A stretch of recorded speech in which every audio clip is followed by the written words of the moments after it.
Berech lakachti vashivena. That the entire community should have many, many simchas b'tov hanira v'hanigla.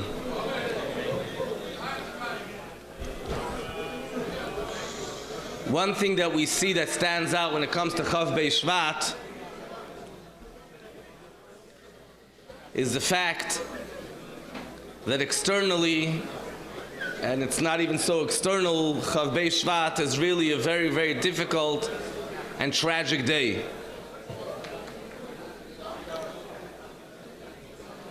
And the Rebbe at the time even emphasized what the Gemara tells us about the difficulty in losing Eishes Neurim, one's life companion from times gone by. And here the Rebbe took Chaf Beis Shevat and transformed it into a day, B'lashon Harav B'chai Yevarich Yisrael. This is a day loaded with bracha, a day from which one bracha leads to another bracha and to another bracha, ad ein sof. The Rebbe jalvet nish, the Rebbe is not stingy, quote unquote, and the Rebbe opens up his Yadai Hamleya Hapsucha Hagdosha V'Rechava, which is a vehicle to the Eibishter's Yadai Hamleya Hapsucha Hagdosha V'Rechava, and to provide us on this day with so much brachas. As the Rebbe spoke immediately after Chaf Beis Shevat, that the entire histalkus of Chaf Beis Shevat is an avenue to lead to V'achai Yitana Libay. It's all for us down here that are chai, that we should take this as an opportunity to find how this adds in Yitana Libay in our Torah mitzvahs and Hakel and Befrat and Tismach and Tesamach in creating more and more opportunities of Simcha. Just think about this, what this means Begashmis. The Rebbe just went through a loss, which is a personal loss, and the Rebbe spoke how this should be used to increase in Tismach or Tesamach. Mind-boggling.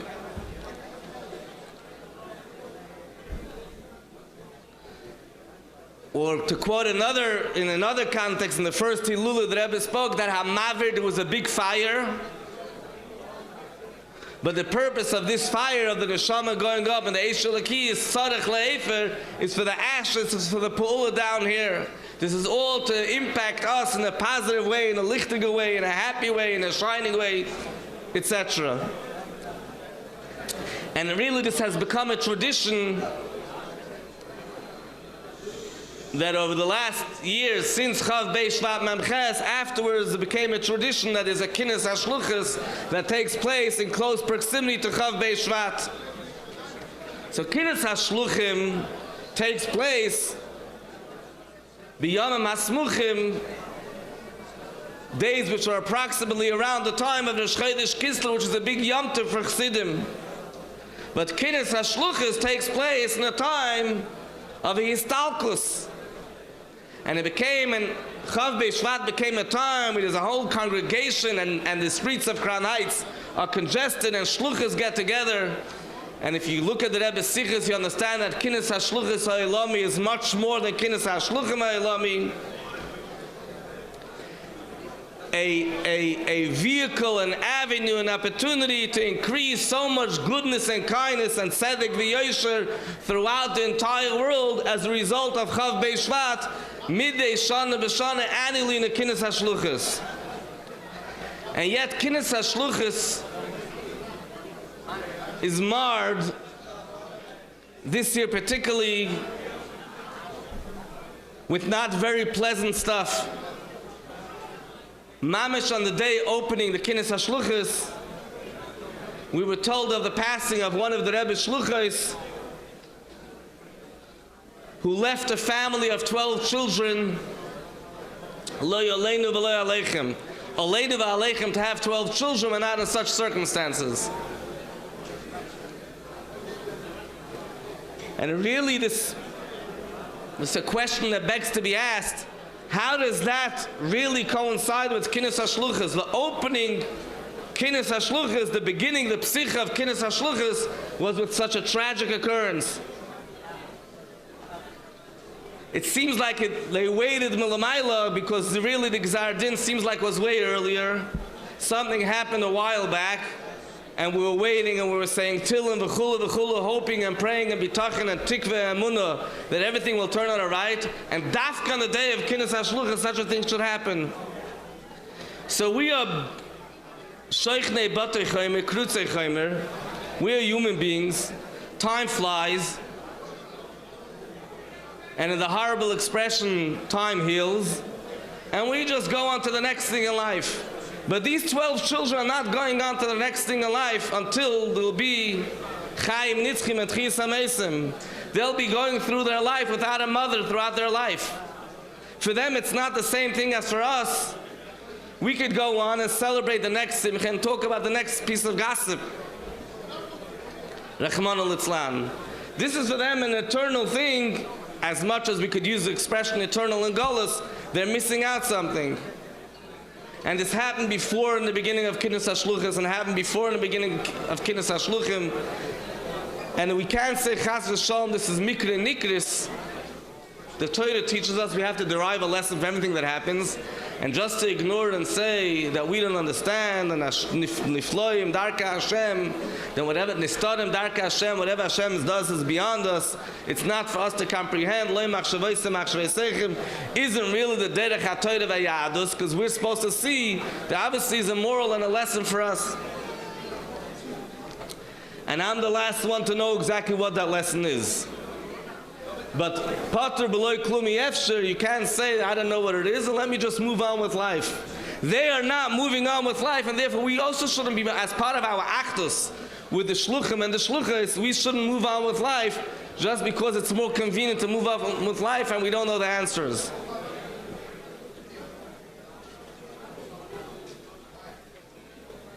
But we could certainly talk about what we can be nesayder and be mechazik our shaykhis with the Rebbe's Hayrois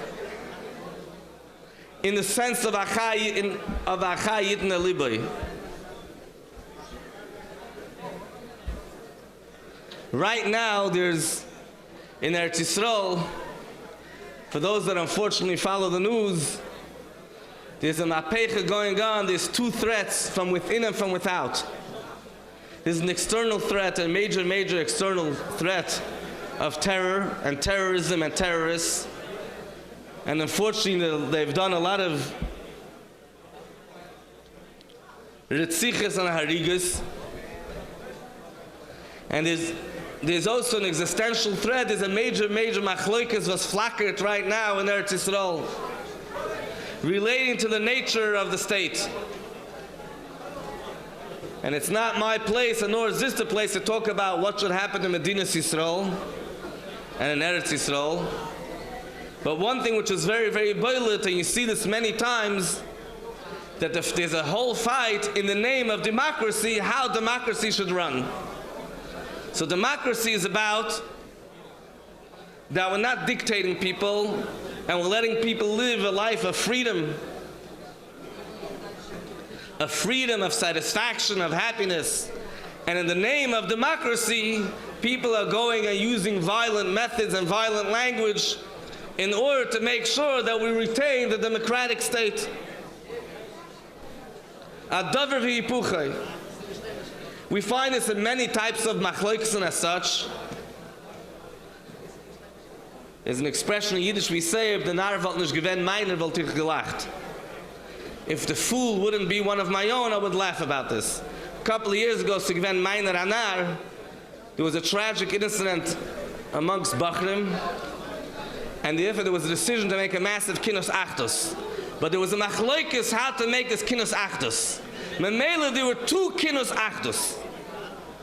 And because there was a svara that maybe both were shaloike the boy, there was a third Kinos Achtos to accommodate the fact that both were not exactly Kfiyah Kavana. The whole purpose of the Kinnis Achtos was to make Achtos. A Kinnis HaShluchim and a Kinnis HaShluchas by nature is in of Achtos. And among the Rebbe's Miftzayim, the Rebbe encouraged so much Avos v'Achdos Yisrael as he said of all the other Miftzayim. The Rebbe often quoted the Lashon HaPasuk Chibur Atzabim Hefraim Hanach Loi, that even if Chas v'Shalom Hefraim Yidden are in a matzav of Atzabim, which is Avodah Zarah, Hanach Loi, leave go. They will be Matzliach. Milamayla, they cannot prosecute against Klal Yisrael because they're working together. Obviously, anybody sheyesh le moich b'kat kodei, and there's not too many left of that. Well, there are people that have moich b'kat kodei, but not necessarily that they use it often enough. When he thinks, he realizes that when there's an internal threat, it's really much worse than an external threat. It's much more an existential threat and not allowing it to continue. I'm not going into the prati advarim that's going on over there in Eretz Yisrael. Well, the whole economy is hijacked. When people are protesting and people are ish cherev becherev, ish becherev re'eu, dam and bedam and ago, this is not a matter you can live. Think about, let's think when I prat ala klal. Think about a case of shalom bayis, where there's a husband and wife living together, and have major tightness of one against the other. Each, and this is ma'asim b'chol yom, unfortunately. The husband says that the wife is mamish terrible her behavior, and the wife tightness punk verkehrt. And b'derech klal, they're both true and they're both not true. So think for a second, your tightness may be valid tightness, but what are you doing? You're taking the entire institution of marriage and you're ripping it apart in the name of being right, of being just. And meanwhile, the entire marriage is suffering, the children are suffering, and the whole institution, the home, is no longer going to be a home. It's not even the gay anymore who's right and who's wrong. Because if you're going to continue with your path, the right and the wrong won't be relevant anymore. And we see this as an unfortunate situation. People want to be right. It's not about being smart, it's about being right. The same thing happens in a moisid when you have people running a moisid, and there's serious arguments, even in inyanim emunas v'deis, or even in inyanim associated with money, which is some more important than emunas v'deis, because all the machlokes and emunas v'deis stem from machlokes and money kemuvin. So if you're going to continue this machlokes, you won't have a moisid. The moisid won't function. Who cares now who's right? Lamay nafka mina. Don't be mevat. No one's suggesting you should give up on your opinions. Certainly if you maintain that your opinions are Toras Moshe, and maybe they are, and you're a Talmud of Rebbe Kiva, and you think that you're saying Kacham Rebbe Kiva, in the Gemara we have a shvua, a form of a shvua, that shvuasa, the hachya merav. If a person makes a shvua and he says Rav said like this, and another person makes a shvua and he says Rav said like this, it's not even called a shvua sheker, because each one is convinced that he really believes he's saying what the Rebbe said. It's not even considering swearing falsely, although they're saying diametrically opposed opinions. The emphasis is that if you're talking about Rav, our Rebbe, it's talking not diametrically opposed, they're talking both right, because the Rebbe is a scholus and is placed for this and for that. There's place for almost everything, but not everything. So you're ripping apart the moisid based on the fact that you think you're right, but it's totally irrelevant. You can stay right. In Ivrit they say hayeh chacham bakvish v'al tiyeh tzodek bakvish. So when you're crossing the road or when you're driving, it's more important to be wise and not to be right. So who cares if you're right? That's not relevant. Now multiply this when we're talking about now klal adas chsidei Chabad, klal adas hashluchim v'hashluchas. You're 100% right. You're 1,000% right. But because of that, you're sending across a terrible message. Everybody's being boina b'malatzma. Everybody has their own way of doing things, and only the way I do it is right. And what someone else does is not right. And therefore, I'm going to separate and secede and make my own thing and be totally distinct from someone else. Which is exactly what's happening now in the nation in Eretz Yisrael. The Rebbe spoke, one example out of many, the Rebbe said that Mashiach mizman hoya, I don't have the words in front of me right now, but the Teichen is the Rebbe said Mashiach would have come a long time ago. The Samach Mem saw that Mashiach is going to come. Ilu hoya askana Chabad mu'chadim hoya Mashiach farba mizman. If all askana Chabad would work together, well, that's Hilchas Mashiach. Then Mashiach would have been here a long time ago. V'ra Samach Mem. The Samach Mem saw what's about to happen. V'hishtoilel. I don't remember the exact words. The Samach Mem, how do you say shtoilel in English? Started acting wild. In inyanim shehei p'chaseichel legamni, totally defying logic to create such a machlokes, pashut not to allow for Mashiach to come. You don't need to settle from the Rebbe. You don't have to trust me. You could see this is true without knowing. It's a Nishnah Amurim Beparsha. This is Amurim Lamata. The Rebbe wrote a letter to Kfar Chabad, when Chaf Shalom, after a couple of years, someone passed away in Kfar Chabad. But for the first few years of Kfar Chabad, loy nifked mimenu ish, nobody passed away. And this would have continued, the Rebbe said, but because it was one incident of Haram Asyad, pretty clear, that's what the Rebbe says. That's why this incident of Haram Asyad, where someone lifted their hand to another Yid, the result was, we always believed, I'll speak for myself, that Shluchim are the highest thing that we have. The greatest skula that we have in this world, amongst Yidden, amongst Chassidim, in Dei Rashi, the greatest thing, the greatest treasure that Klal Yisrael has, and even not Chassidim, Chabad appreciated the Shluchim. Shluchim are meant to live forever. Shluchim are meant to live forever. Shluchim should stop living. They're the ones that stay in Chaim Nitzchim. That's a Dover Nitzchi, Aini Nitzchi. Where could it be such a thing to take away a Shlich and a Shlucha and b'dmei yameha at a young age? Again, I don't know why this happened, but I know the cheshbon hanefesh that makes me think is to mechazik ourselves and mechazik the shluchim. There should be an oifen of a kinus of no lehem and no loilam, all shluchim and shluchas being ba'achtos, and all adas achsidim being ba'achtos, and all Klal Yisrael being ba'achtos. Could be there's no direct link between the two topics, but that's also irrelevant. Because Achai Yidin Alibe does not mean that we should know exactly the cheshbonis, why the Eivisha did whatever he did, but we should take a lesson to be nisayder, to strengthen our achtas and our iskashas. And like the Rebbe said,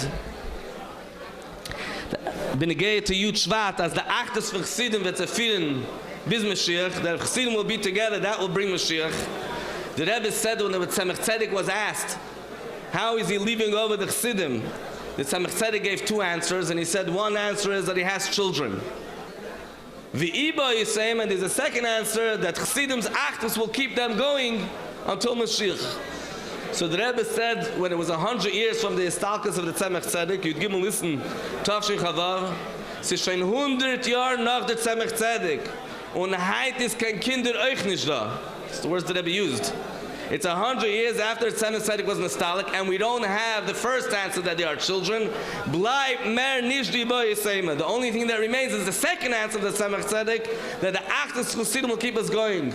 We are strong when we're together. The most strongest, powerful force that exists in Klal Yisrael is Adas Chassidim Chabad and Adas HaShluchim. And that strength we have is not in our numbers and our Achtus. When we come together, we can be koivish shetach achar shetach. There's so many letters of the Rebbe in Nigras Kodesh where the Rebbe complains, quote unquote, that we have other organizations and other groups that they're being so matzliach and they don't have the koiches of our Rabbeim. And we, that the Rabbeim gave us so much koiches and we're not being matzliach. If we would only forget about the nonsense and the stupidities that are in the way, we would think we forget about the pearl grape, the pearl barley that's in the soup, and remember about the pearl on the necklace, to use the Rebbe's expression, then we would be so matzliach and we would actually bring about the ultimate thing, which is Gula Mitzvah Shleima, which the Rebbe explains that B'yameinu Eila, Gula is dependent not on getting rid of Sinas Chinam. Psudas HaGula Perek Leiv. Sinas Chinam, we got rid of that a long time ago. But start thinking about having a taste of the level of Achdus the way it's going to be in Geula. In Geula it will be a Achdus l'mayla mischalkus, k'ish echad mamish. Start thinking that level. Certainly like kinov, like tachrus, jealousy, competition, that's not even shaykh. And it's not even a difficult thing. There are people today, people that are professionally paid, and they know how to do mediation. And they've dealt with cases that are much harder than what we have to deal with. The differences that exist between us are dvarim shalma bekach. Sitting on cases of mediation so many times, it's really mamish a chut hasayra. The difference is a hairbreadth. And of them, tzedaisim nashtub. And if this you destroy your home, you destroy the shtub and adas achsidim on one small mashu shabamashu, everybody agrees on 99.9%. The mediators, I know there was in Australia, there was a big siksuk dispute between the Aboriginals, for those who know what that is, and the Australian government. In America you have the Indians and the American government, but there's no siksuk, because who cares what the Indians say? The American government came in and did whatever they wanted. But in Australia there's those that existed in Australia for all those years, which were the Aboriginals. And they came with complaints to the government and they're not being recognized, and they got big, heavy-duty mediators. We don't need big, heavy-duty mediators. The things that we have are really kleinigkeiten, shtusim, mamish nonsense. It's mamish like every single shalom bayis case that we deal with. They make out of it hodemik voice, nidmelehem kahar. When it's really a chut aside, it sounds like a big thing. It's nothing. All it needs is a ratzon to try to work things out. And Safkal Saf, everybody says the same thing and will say the same thing. It's only a question of time. Because La'asad Lavai, everybody will certainly be singing the same song. So it's just, and La'asad Lavai is right now. It's one moment from now. We believe that Kvar Bad is happening any moment. So in this moment, the question is, should I use this connection the niggin? Somebody once asked, what's the big fight in Chabad? So he said, you don't know what the big fight is? How do you sing Hula Kedu? Do you say, ay, ay, ay, ay, Sheines Bikarev? Or do you say, Sheines? He says, that's the fight? He said, yeah, it's the same idea, just another Asius. It's the same idea. Really, it's stupidities. So the Rebbe is to help, the Rebbe wird matzliach sein, the Rebbe wird ausführen, the Rebbe gave us Haftacha, we're doing Agula, the Rebbe is getting matzliach, and we, the Rebbe should help, we should be Kalim, with our Achdus, we should have Lo Yishama, Yitshayid, V'Sheve, B'Gulaleinu, V'Sruch, Hatum, V'Avam, and Adas, and starting from the Tkufa, Chadash, and Chaf Beis Shevat, we'll see the Izgalas of Melech HaMashiach, B'Roiv, Pe'er, V'Hadar, with all the Chassidim together, B'Rasheinu, V'Tekev, Miyad Mamish.